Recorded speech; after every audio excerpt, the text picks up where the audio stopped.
Hello दोस्तों, कैसे हो आप सब। आशा करता हूँ कि आप सभी बहुत ही अच्छे होंगे। दोस्तों आज के इस वीडियो में मैं आपको गॉस एलिमिनेशन मेथड को समझाऊंगा। जैसे कि यहाँ पे देख सकते हो बहुत ही कॉम्प्लिकेटेड क्वेश्चन है, ठीक है। तो मैं इसको ही सॉल्व करने का मैं कोशिश किया हूँ और आपको समझाने का कोशिश करूंगा। जैसे कि देख सकते हो दोस्तों, यहाँ पे क्वेश्चन कह रहा है कि solve the following of the equation using the Gauss elimination method. आपको एक इक्वेशन दे दिया, जैसे देख सकते हो कुछ इस प्रकार का। और जो थर्ड इक्वेशन है इसमें आप देख सकते हो क्या दिया हुआ है, 3x है प्लस y है प्लस 4y है प्लस 11y है। और यहाँ पे z और u का वैल्यू नहीं दिया हुआ है इस इक्वेशन में। जैसे कि फर्स्ट इक्वेशन में देख सकते हो क्या दिया हुआ है, 10x minus 7y plus 3z plus 5u equal to 6 दिया हुआ है। उसी तरह से इसमें भी x y z और u का मान दिया हुआ है, लेकिन इसमें हम लोग x और y का ही मान दिया हुआ है, z और u का मान दिया हुआ नहीं है, ठीक। उसी तरह से हमारा फोर्थ इक्वेशन में देख सकते हो कि 5x plus 9y minus 2z plus 4u equal to 7 दिया हुआ है, ठीक है ना। तो चलिए इसको हम लोग सॉल्व करने का कोशिश करते हैं। सबसे पहले हम लोग क्या करेंगे, ये जो सारे इक्वेशंस हैं इन सभी इक्वेशन से हम लोग क्या करेंगे, जैसे x का कोफिशिएंट है इसको हम लोग बाहर निकालेंगे, y का यहाँ पे x का कोफिशिएंट कितना -6 तो -6 लिखेंगे, यहाँ पे x का कोफिशिएंट कितना 3 तो हम लोग 3 लिखेंगे, यहाँ पे x का कोफिशिएंट कितना 5 तो 5 लिखेंगे। इस प्रकार से हम लोग x का, y का, z का और u का हम लोग क्या करेंगे, मान को बाहर निकालेंगे और एक मैट्रिक्स फॉर्म में लिखेंगे कुछ इस प्रकार से, ठीक है ना, जैसे आप लोग देख सकते हो। और यहाँ पे देख सकते हो जो थर्ड इक्वेशन है इसमें हमने क्या किया, x का तो लिख दिया 3, y का क्या करेंगे, y का यहाँ पे देखो क्या है, y हम लोगों का क्या हो जाएगा, यहाँ पे 1y है, 1 प्लस 5 हो जाएगा, 5 प्लस 11 हमारा कितना हो गया 16। तो हमारा यहाँ पे क्या बन गया 16 हो गया, ठीक है। 16y था यहाँ पे, हम टोटल मिला के तो यहाँ पे हम लोग 16 लिख लिए। और उसके बाद हमारे पास यहाँ पे z का कोई मान नहीं है तो इसलिए हम लोग 0 लिख दिए, y का कोई भी कोफिशिएंट नहीं था तो हम लोग क्या कर लिए यहाँ पे 0 लिख दिए, क्योंकि यहाँ पे x और y का ही मान है। इस क्या कहते हैं कॉलम या रो में हम लोगों का क्या नहीं है, जेड और यू का मान नहीं दिया हुआ है, तो हमने इस प्रकार से इसको लिखा। उसके बाद आपको पता ही है कि हम लोग का एक्स का मान कैसे निकालते हैं, जो भी हमारा वेरिएबल है जिसको हमको निकालना पड़ता है। जैसे एक्स, वाई, जेड और यू का मान हमको निकालना है इन चारों इक्वेशन में से। और जो बी इक्वेशन क्या, बी मैट्रिक्स क्या होता है कि जो इक्वल के इस पार जो भी आपका कॉन्स्टेंट है, ठीक है, इसको हम लोग लिखते हैं। जैसे 6 5 2 7 है, 6 5 2 7, मैंने इसको इस प्रकार लिखा। उसके बाद क्या करते हैं, एक एगुमेंटेड मैट्रिक्स हम लोग बनाते हैं, उसको हम लोग क्या बोलते हैं, एगुमेंटेड मैट्रिक्स। ए मैट्रिक्स और बी मैट्रिक्स को एक जगह लिखते हैं। जैसे देख सकते हो ए मैट्रिक्स को हमने लिखा, उसके बाद बी मैट्रिक्स को इस तरह से करने के बाद यहाँ पे हमने लिखा, देख सकते हो, ठीक है, अटैच कर दिया। उसके बाद हम लोग क्या करते हैं, जब भी गॉस एलिमिनेशन से किसी भी मैट्रिक्स को हम लोग सॉल्व करते हैं, सबसे पहले हम लोग का जो काम होता है कि जो हमारा फर्स्ट वाला इक्वेशन हो, यहाँ पे जो एलिमेंट हो, इस एलिमेंट को हम लोग क्या करने का कोशिश करते हैं, 1 बनाने का कोशिश करते हैं। तो हमने क्या किया, यहाँ पर ये जो रो 3 का जो जितने भी एलिमेंट्स है इसको हमने क्या किया, रो 1 पे लेके गया, ठीक। देखो देख सकते हो रो 3 हम लोग चेंज किए, इसमें रो 1 में चेंज किए, मतलब रो 3 का सबसे एलिमेंट ऊपर में लिखे हैं और रो 1 का सबसे एलिमेंट रो 3 में लिखे, ठीक है। उसके बाद जो रो 1 हमारा है उसमें हमने क्या किया, 3 से डिवाइड किया। जैसे ये हमारा रो 1 बन जाएगा, यहाँ पे जाने के बाद जब इसको 3 से डिवाइड करेंगे तो 1 बनेगा, इसको 3 से डिवाइड करेंगे तो क्या बन जाएगा, 16/3 बन जाएगा। 0/3 करेंगे तो 0 बन जाएगा, 0/3 0 बन जाएगा, यहाँ पे 2/3 हो जाएगा। जैसे कि देख सकते हो यहाँ पे कुछ इस प्रकार से हमारा बन गया है, ठीक।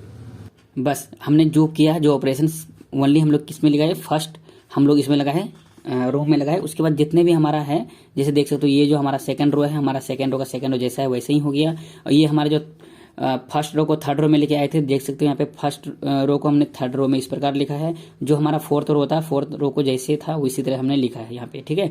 उसके बाद हम लोग का फर्स्ट काम क्या होता है, इसमें होता है कि हम लोग जो फर्स्ट कॉलम का ये एलिमेंट, इस एलिमेंट और इस एलिमेंट को हम लोग क्या करते हैं, 0 बनाने का कोशिश करते हैं, ठीक। तो चलिए 0 कैसे बनाते हैं इसके बारे में मैं आपको यहाँ पे डिस्कस कर लेता हूँ। देखो यहाँ पे हमने क्या किया है, देखो रो 2 है, रो 2 को जैसे देख सकते हो, रो 2 की जगह पे कितना है, -6 है। हम लोग यहाँ पे यदि -6 प्लस 6 इंटू R1 करेंगे तो हमारा 0 हो जाएगा। जैसे कि देखो -6 है R2 का मान, फिर प्लस 6 इंटू R1 का मान कितना है, 1 है, तो क्या हो जाएगा -6 प्लस 6, यहाँ से हमारा 0 हो जाएगा, ठीक। उसी तरह से हमने फिर इसको 0 किया, तो इसको 0 कैसे करेंगे, जो हमारा R3 है इसको हम लोग रो 3 बोलते हैं, तो R3 को 0 करना है तो आपको R3 लिखना है। R3 कितना है, 10 है, -10 इंटू R1 करेंगे तो आपका ये भी एलिमेंट 0 हो जाएगा। उसी तरह से R4 को 0 करेंगे तो क्या हो जाएगा, R4 -5 इंटू R1 करेंगे तो हमारा क्या हो जाएगा, ये भी हमारा क्या हो जाएगा, 0 हो जाएगा। तो हम लोग क्या करेंगे, सिंपली हम लोग सभी में ऑपरेशन लगाएंगे। जैसे कि देख सकते हो, सबसे पहले इसको देखें, यहाँ पे हम लोग R2 की जगह -6 लिखे, प्लस 6 इंटू 1 किए तो हमारे यहाँ पे 0 आ गया, ठीक। उसी प्रकार से आपको क्या करना है, R2 को क्या करना है, आपको R2 के जगह पे 8 लिखना है। क्या लिखना है, 8 लिखना है। जैसे कि देखो यहाँ पे क्या है, R2 है, R2 के जगह पे 8 लिखेंगे, प्लस 6 है इंटू R1 के जगह पे क्या है, देखो R1 के जगह पे 16 इंटू 3 है, 16 डिवाइड बाई 3 है, ठीक। जब आप इसको सॉल्व करोगे तो आपका जो मान आएगा 40/3 आ जाएगा। ठीक, तो यहाँ पे हमने 40/3 लिखा। ठीक, उसी तरह से R2 क्या है, यहाँ पे देखो R2 हमारा 1 है, 1 माइनस यदि हम लोग 6 R1 के जगह पे हम लोग यदि 0 पुट करेंगे तो ये 0 हो जाएगा पूरा हमारा। ठीक, उसके बाद यहाँ पे बच जाएगा कितना, -1, तो हमने यहाँ पे -1 लिखा। उसी प्रकार से हमने क्या किया, इन सभी ऑपरेशंस को मैं यहाँ पे लगाया हूँ, जैसे कि आप देख सकते हो कुछ इतना बन जाएगा आपके पास। ठीक है ना। मैं इस क्वेश्चन को सिर्फ समझाने के लिए मैं इसको मैं पहले से बना के लाया हूँ, नहीं तो मेरा पढ़ाने का तरीका ऐसा नहीं होता है। ठीक है ना दोस्तों, मेरा पढ़ाने का तरीका कुछ और ही होता है। तो ये कुछ लेंदी क्वेश्चन है, इसी वजह से मैं सोचा आपको सिंपली आपको बताने के लिए बता दूंगी किस तरह से ये क्वेश्चन बनेगा। उसी तरह से अब हम लोग क्या करेंगे, जब हम लोग इसको हम लोग 0 कर लेते हैं तीनों को, उसके बाद हम लोग क्या करते हैं, इन दो को 0 करते हैं, इन दोनों को क्या करते हैं, 0 करते हैं। ठीक, इन दोनों को 0 करते हैं, किसके कंपैरिजन में, R2 के कंपैरिजन में। तो चलिए हम लोग ऑपरेशन कैसे लगाते हैं 0 बनाने के लिए, तो मैं आपको बताने की कोशिश करता हूँ। जैसे कि देख सकते हो यहाँ पे हमने पहले से तो ले के रखा है, लेकिन मैं आपको रियल बताता हूँ किस तरह से हम लोग 0 बनाते, क्या कहते हैं, ऑपरेशन लगाने के लिए हम लोग लेते हैं। जैसे देख सकते हो, जिसको हम लोग इसको 0 करना है, ये कौन सा एलिमेंट है, R3। आपको सिंपली इस प्रकार से लेना है, R3 लिखना है। ठीक है, R3 की जगह पे कौन सा, फिर R3 यहाँ पे फिर लिखना है। ठीक है, माइनस करना है। ठीक, R3 की जगह पे कौन सा एलिमेंट है, अब जैसे देख सकते हो कितना है, 181 डिवाइड बाई 3 है।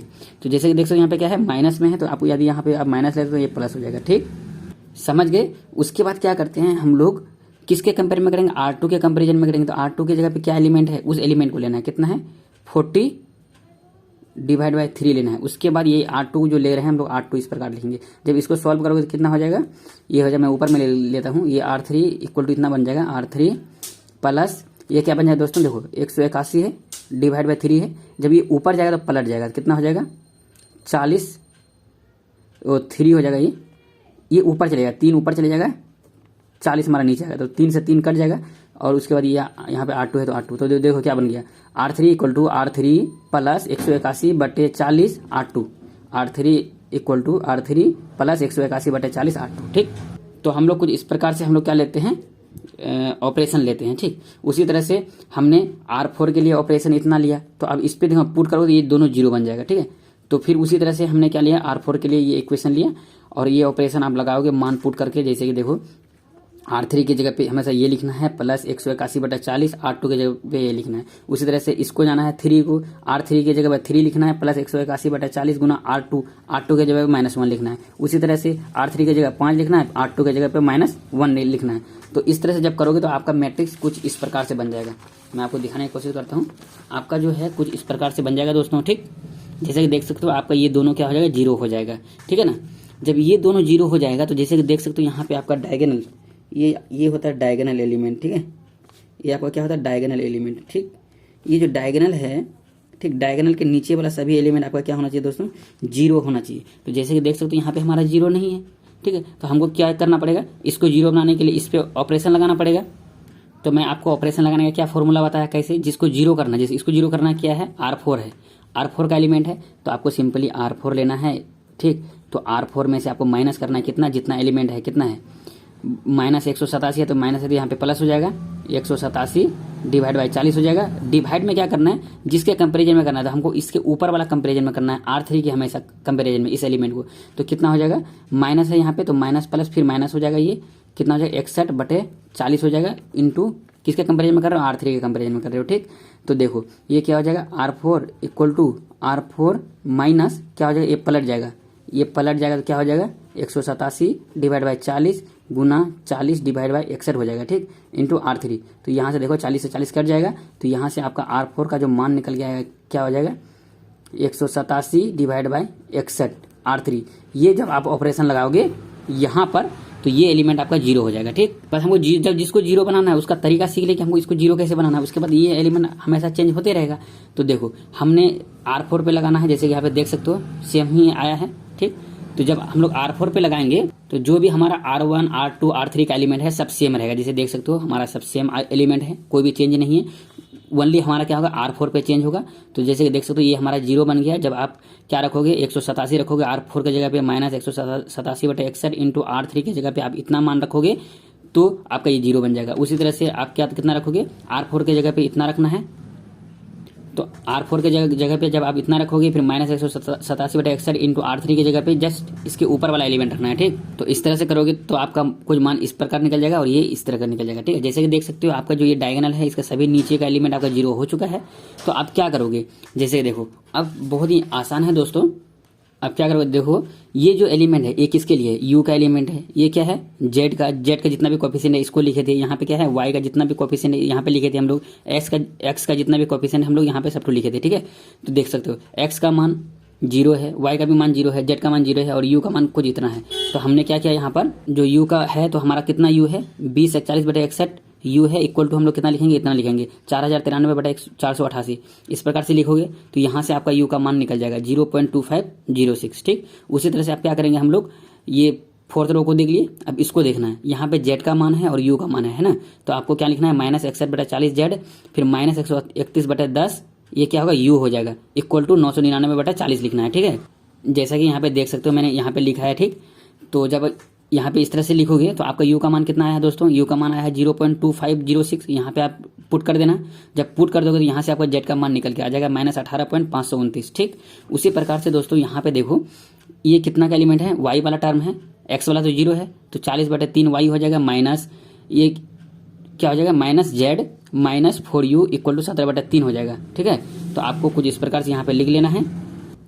तो जैसे ही आप यहाँ पे लिखोगे, ठीक है, उसके बाद यहाँ पे आपको जेड का मान तो पता ही है, यू का मान पता है और यहाँ से आपका वाई का मान निकल जाएगा सिंपली। जब वाई का मान निकालोगे तो आपका वाई का मान निकलेगा -0.8897 निकल जाएगा। ठीक, उसी प्रकार से आप हम लोग क्या करेंगे एक्स का मान निकालेंगे। तो कैसे निकालेंगे, सबसे ऊपर वाला इसको देखना है, ठीक, रो को देखना है। तो देखो क्या हो जाएगा यहाँ पे x1 + 16/3 y हो जाएगा। ये क्या है जेड का मान 0 है तो 0 गुना जेड 0 ही हो जाएगा, 0 गुना यू 0 ही हो जाएगा। उसके बराबर क्या लिखेंगे 2/3। तो जैसे कि देख सकते हो x + 16/3 y इक्वल टू 2/3। तो इस तरह से करोगे तो आपका x का मान निकल जाएगा 5.11। तो कुछ इस प्रकार से आपका दोस्तों आंसर निकल गया x equal to 5.411 y equal to -0.8897 Z का मान -18.529 एंड यू का मान कुछ इतना निकला है। ठीक है, 0.2506। तो कुछ इस प्रकार से हम लोग इस क्वेश्चन को सॉल्व किए हैं। ये बहुत ही कैलकुलेटिव है दोस्तों। ठीक है, हमने बहुत कैलकुलेशन कर करके मैं इसका मान निकाला हूँ।